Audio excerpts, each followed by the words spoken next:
Chinese University of Hong Kong has already carried out a prospective study and observational and longitudinal study in investigating the role of plasma EBV DNA in NPC screening in Hong Kong.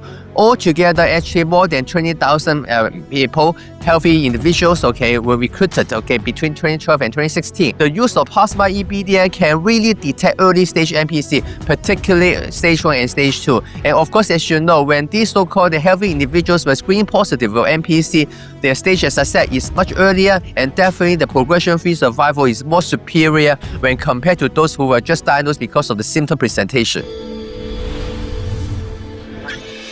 As you know, and kindly introduced by Professor Andy, NPC is so common in this area and this Greater Bay Area because actually it accounted for more than 60% of all cancer cases, in the world. And of course, apart from the Greater Bay Area, in Southeast Asia and also North Africa, we also have a high incidence of NPC. So that's why I would say NPC is actually a geographically endemic, particularly in this area.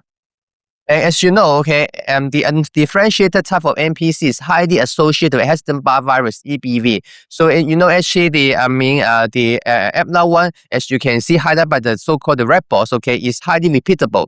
So that's why when we do screening for NPC, the so-called antibody rates is usually against the abnormal one. However, recently we also found that the BAM HIW region is also highly repeatable and reproducible. So that's why this constitute the so-called the first PCR assay for plasma EBV DNA.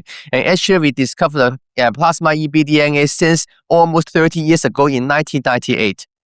And actually, Hong Kong is one of the first, especially led by Professor Daniel Snow, right now the Vice Chancellor of Chinese University of Hong Kong, who discovered this plasma EBV DNA. So, actually, plasma EBV DNA, when compared to the more traditional or conventional Epstein-Barr virus IgA in NPC diagnosis, can be traced back to about 23 years ago, led by the late Professor S.F. Leung of the Chinese University of Hong Kong. And you can see actually the sensitivity and also specificity of, the plasma EBV DNA in diagnosing nasopharyngeal cancer is more sensitive and also more specific when compared to, the use of the Epstein-Barr virus IgA alone.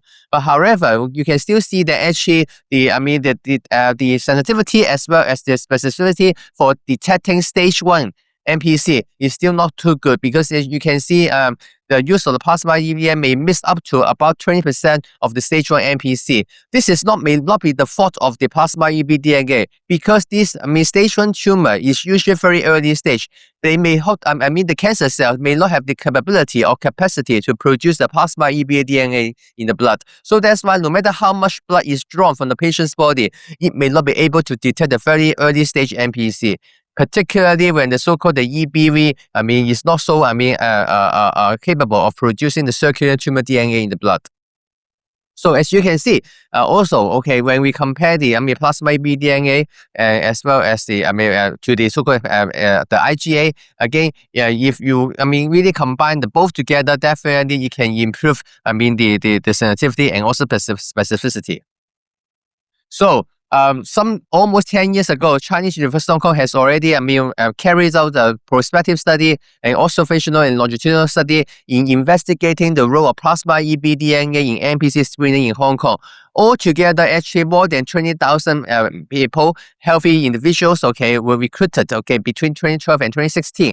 And of course, actually they were invited to have the first blood test drawn, and then if the first blood test is positive for the plasma EBV DNA, then the patient will be or the individual will be invited again to have another blood test 4 weeks later.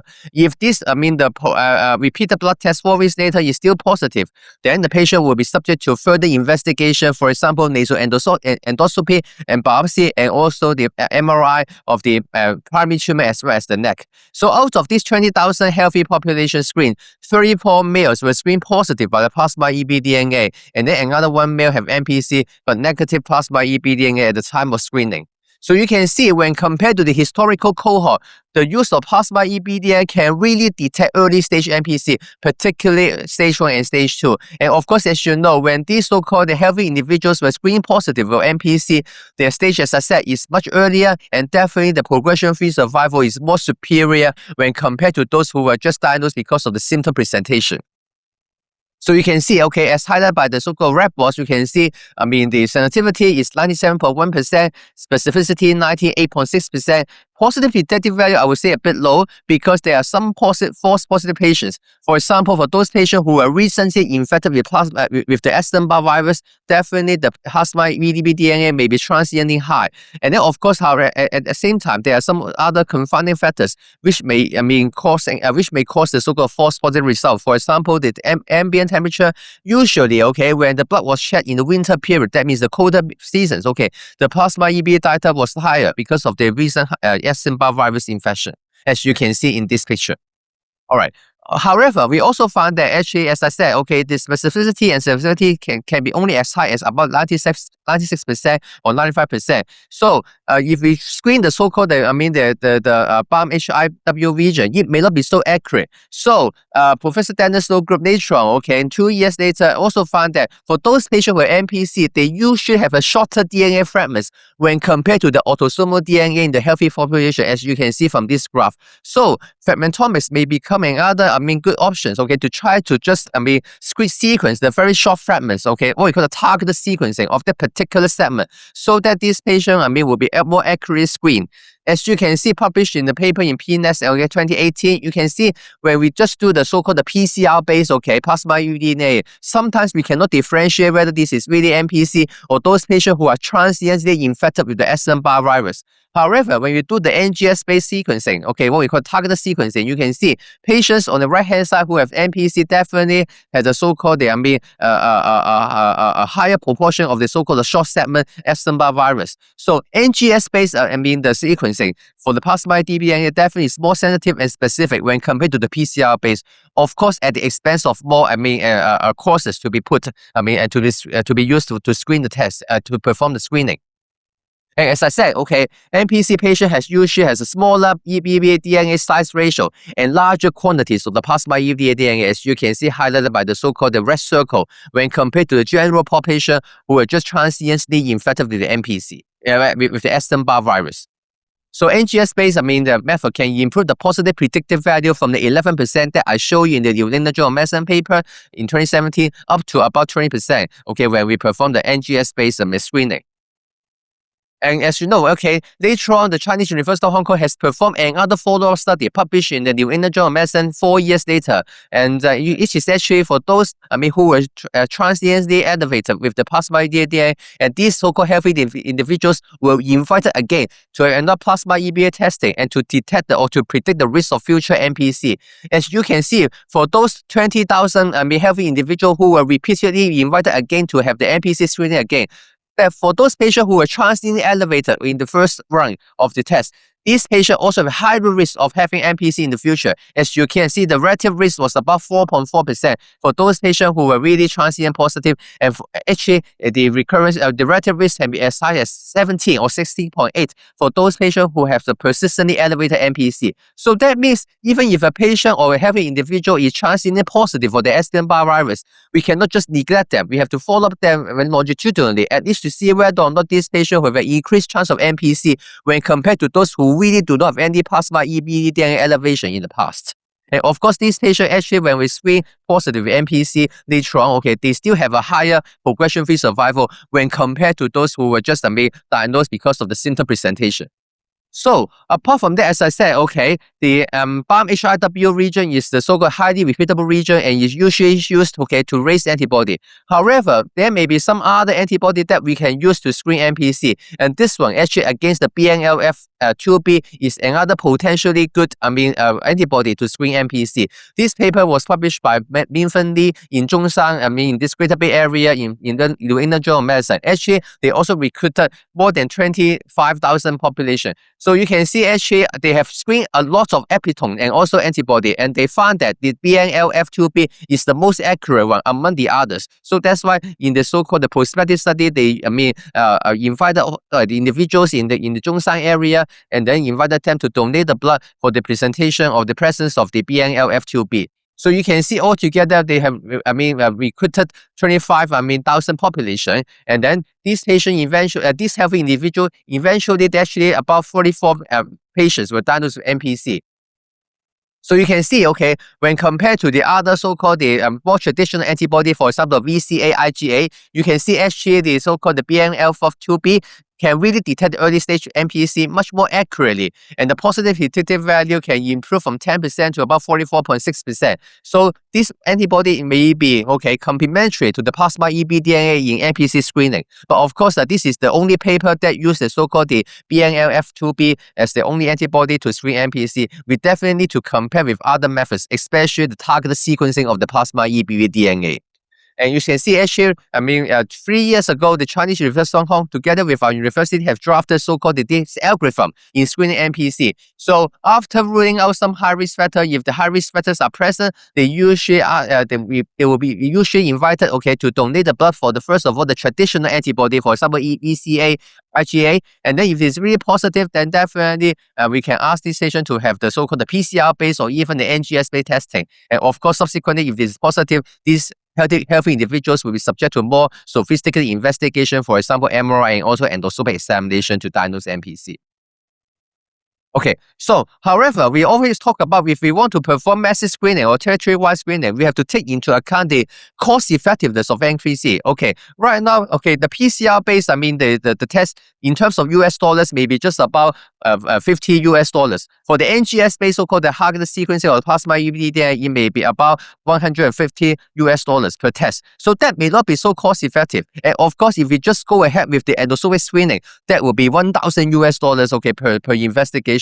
So definitely we have to work out the most cost-effective screening program for NPC. Right now, okay, there's a paper published in the JNCI talking about this cost-effectiveness. So you can see from A to J, okay, there are at least 10 methods of so-called screening, including simply one, okay, that means a plasma EBV PCR based alone, or together with the antibody, or together with the endoscopic examination and other further investigation. You can see actually when compared to no screening, that means that if the patient is not screened at all, regardless of which approach, okay, this is definitely producing an overall survival benefit, okay, when compared to those screening. But however, we still need to differentiate which screening method is the most cost-effective.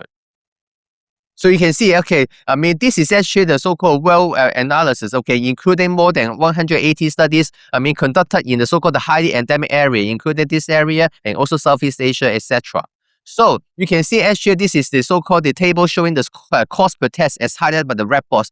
So you can see the method A, that means the plasma EBV PCR-based plasma EBV DNA together with a so-called endoscopic examination. If the PCR base is positive, the cost is the lowest, only $22.47 US. When compared to more sophisticated combination of different screening tests, including the VCA, IgA, together with the newly detected the antibody, the BNLF2F, etc., and followed by endoscopic examination, this will be the cost can be as high as more than $100 US. But of course, right now, definitely this is not more than that because of the inflation. So you can see, okay, as I said, regardless of every effort, okay, if the test can be performed, the screening test can be performed yearly, definitely the survival benefit will be the greatest. However, definitely we also need to take into account the cost effectiveness. If we screen the whole population, for example, in Hong Kong, 7.5 million population every year, then that will be very, very expensive indeed. So that's why, okay, you can see, although maybe screening every 2 years may lead to some, jeopardize, overall survival, but still, definitely is much better than screening every 5 years or even longer. Okay, so this is a very crowded table, but I'm so sorry for that, for a very small print. But just suffice to say, as I said, okay, screening every year definitely can screen more NPC, leading to a better survival, however, at the expense of the cost. Every 2 to 3 years may be, okay, feasible and practical, because in this endemic area, if you talk about, the so-called Greater Bay Area, there will be 18 million population in the whole Greater Bay Area. So that means, okay, definitely is more, feasible and practical to screen 18 million population every year with the so-called the plasma EBV DNA together with endoscopic examination. So maybe for the very high-risk targeted area, we can actually perform NPC screening every 2 to 3 years. Although the overall survival may be slightly less, but still I would say it's more cost-effective. And also that will lead to improve survival where we just talk about screening every 5 years or even every 10 years. As you can see, okay, this graph also shows, okay, every 1 year definitely that will lead to a better survival, but at the same time more ICER incremental incremental cost, okay, for per test. And whereas, okay, if we screen every 5 years or even every 10 years, definitely the cost will be lower, but at the same time, the survival will also be compromised. Okay, so as I said, okay, if any screening is not possible and practical, then maybe every few years may be more acceptable. All right, so as you can see, okay, the age, okay, of onset, okay, of NPC is usually between 50 and 60. So the screening should be started or should be considered, okay, more feasible, okay, when the healthy individual approaches 80 or to 60 years of age, because it seems to be more cost effective. And this is also shown in Hong Kong data, in the Hong Kong Cancer Registry that, okay, I mean, the peak age of onset is about 50 to 60s. Okay, so I would like to talk about the limitations of current NPC screening methods in my second part of my lecture. So as I said, okay, even with the so-called PCR-based or the targeted sequencing of the plasma EBV DNA, we may still miss 5 to 10% of the stage 1 and stage 2 NPC. And as you know, okay, if we just perform a so-called PCR-based test, okay, the turnaround time may be about 2 to 3 days or 3 to 4 days. But however, if you use a targeted sequencing, okay, usually the turnaround time may be 2 weeks or even more longer. And of course, as I said, okay, the plasma EBV DNA may be good, okay, to screen the newly diagnosed, previously untreated NPC. However, the sensitivity and specificity for detecting recurrences, especially only local recurrences, may be much reduced. So, okay, point of care tests, okay, that means at the clinic or even at home may become more urgently warranted. So that means, okay, we do not need to wait for the laboratory to tell us the result that 2 weeks later, your plasma EBV DNA is high.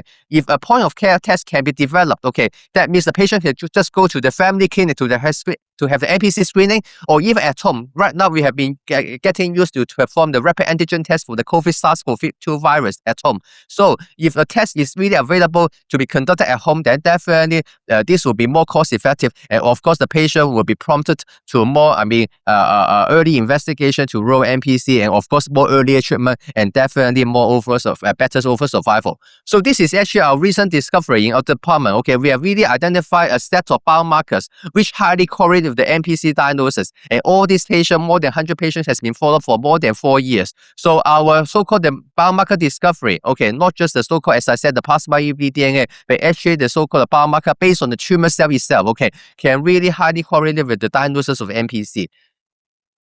And of course, because of this, we have already invented our 3D printed, nasopharyngeal swab. This is definitely not the same that we do for the COVID virus test, but instead you can see a very small holes, okay, to capture the tumor cells, as well as the collecting chips that can really, enrich the tumor cells after, brushing the nasopharynx.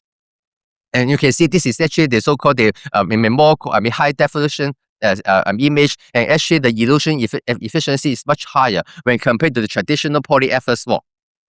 So apart from that, we also have our so-called recently developed fingerprint blood test. Okay, that means that you just like checking your fasting glucose or random glucose at home. Our fingerprint test for detecting NPC recurrence, particularly local recurrence, region recurrence, or maybe distant recurrence, is very high indeed. As you can see, the sensitivity, specificity is almost approaching 95, even 100%. So these kits, if they are really launched, okay, they can get actually conducted by the patient itself, okay, at home, to see whether or not they really have a higher chance of a recurrence after the so-called prior definitive treatment for the NPC. And that would really save a lot of resources that the otorhinolaryngologist has to perform nasal endoscopy examination every 3 to 4 months in order to rule out recurrence. So, and of course, as I said, the result will be available in just about 20 minutes, okay. So patient time can be really greatly saved, and patient can be referred to see tertiary oncology centers as early as possible if they were really found to be positive in the fingerprint test. So I hope, okay, we will going to launch this screening test very, very soon in Hong Kong. Hopefully that will become the future point of care screening test very, very soon for this endemic area highly prevalent in NPC. So my summary is that NPC is a very highly endemic malignancy in this region. Traditionally, the antibody tests are also a standard screening tools for NPC. However, okay, they may miss the so-called early stage NPC. Combinational tests with both the antibody together plasma EBV DNA definitely improve the sensitivity and specificity. And FPC screening in this area is considered cost effective, particularly if we really perform the NPC, say for example, every 2 to 3 years. However, as I said, okay, the turnaround time for the blood test as well as other investigation may delay the diagnosis. So I think the point of care test using the so-called the biomarker test, as I said, in the rapid antigen test as well as the fingerprint blood test can really help us to diagnose NPC much earlier, much easier, much less invasive, and definitely better overall survival. Hopefully, okay, this NPC screening tool will be available very, very soon. So with that, thank you very much for your attention. Thank you.